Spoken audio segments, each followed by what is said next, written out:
Welcome to the latest edition of the movie of the backyard.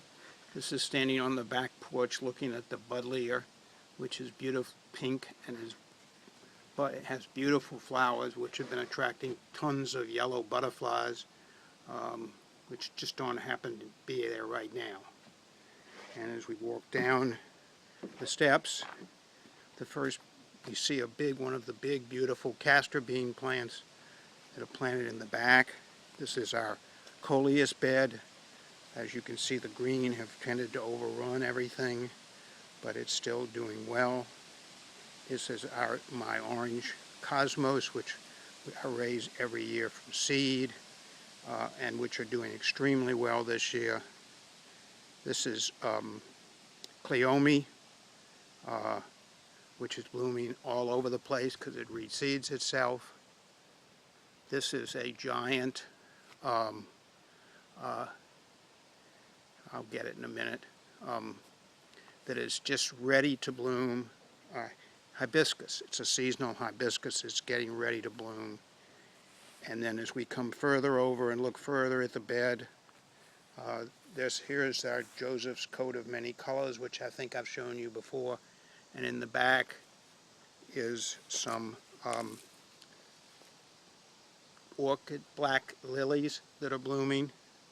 This is a green castor bean bush, and this we hope will be a big sunflower bush.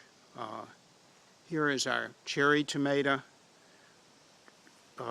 orchard, which is yielding very small little tomatoes, but better yield than we're getting here from the Brandywine tomatoes, which don't seem to be producing in new numbers yet, and they don't see the flowers. So we will have a good number of tomatoes, but not the quantity that I'd hoped for.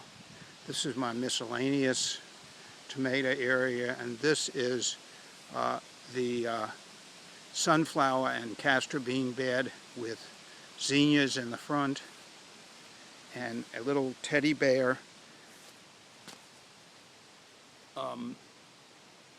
growing in the back, which is being attacked by the teddy bear sunflower.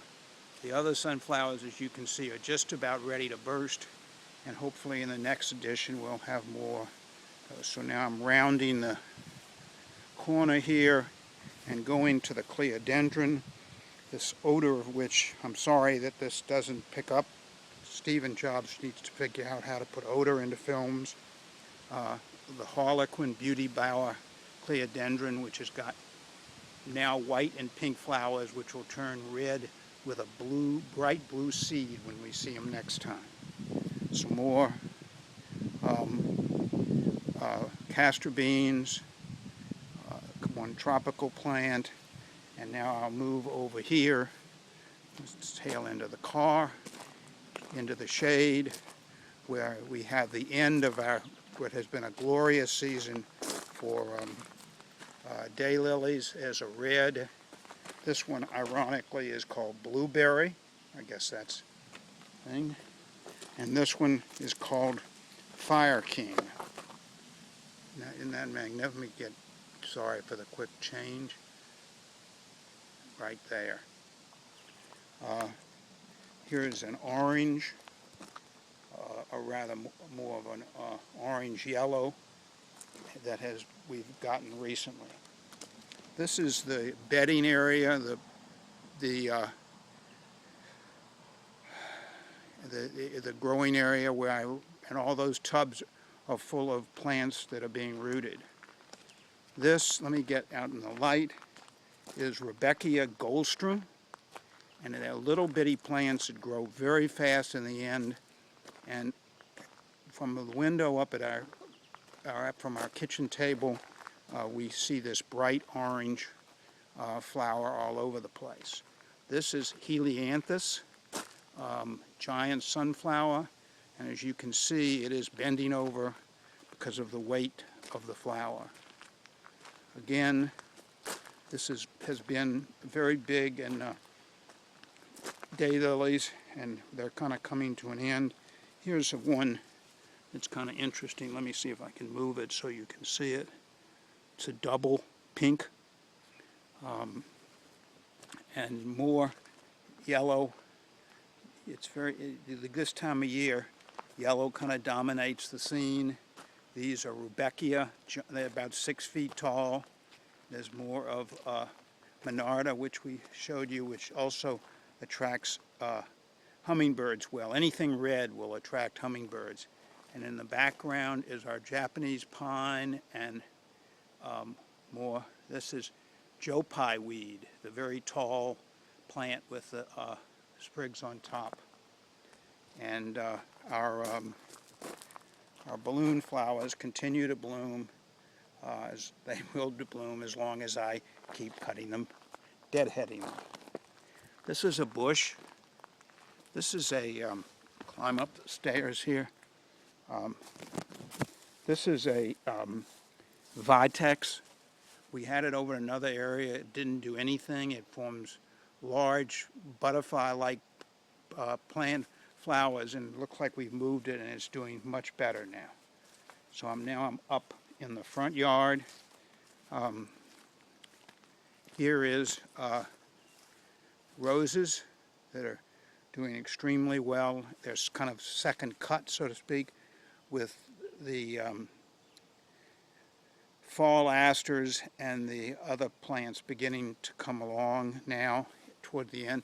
This is our dark hollyhocks, and here are some, again, I got a name problem, that are really nice. They're kind of raspberry.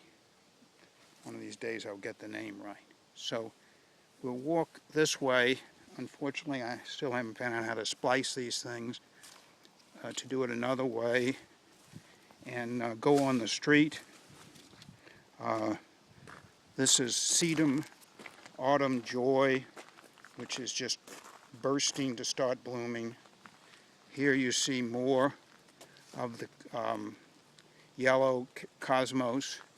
Here is another seasonal hibiscus with buds that's ready. And then here are some of the dahlias that have just been absolutely spectacular. This large pink, I'll keep going down, this kind of pinkish red.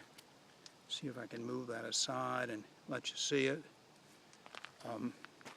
This pink and yellow, which has been wonderful. Keep going. Here is an orange, and here is a yellow, and here is a red, large red. I'll go back and show you the orange. I went too fast. And the yellow. And here we have more seasonal hibiscus. These, which I raised from seed, we'll see how they do. A dark colored, dark, almost black to dark maroon. And here is a red and white dahlia. So we move further down. Here is a really great little red and white, pink, yellow dahlia, and then this beautiful, beautiful big red dahlia. That thing is about 6 or 8 inches across. Some orange, red. This again is I think I showed you this once before, a dark colored seasonal hibiscus, which I hope will have some blooms. It looks like it's starting to find some blooms. And so then we get to the end with more yellow Helianthus and Rudbeckia. So with that, we'll end the transmission at 9 minutes this time.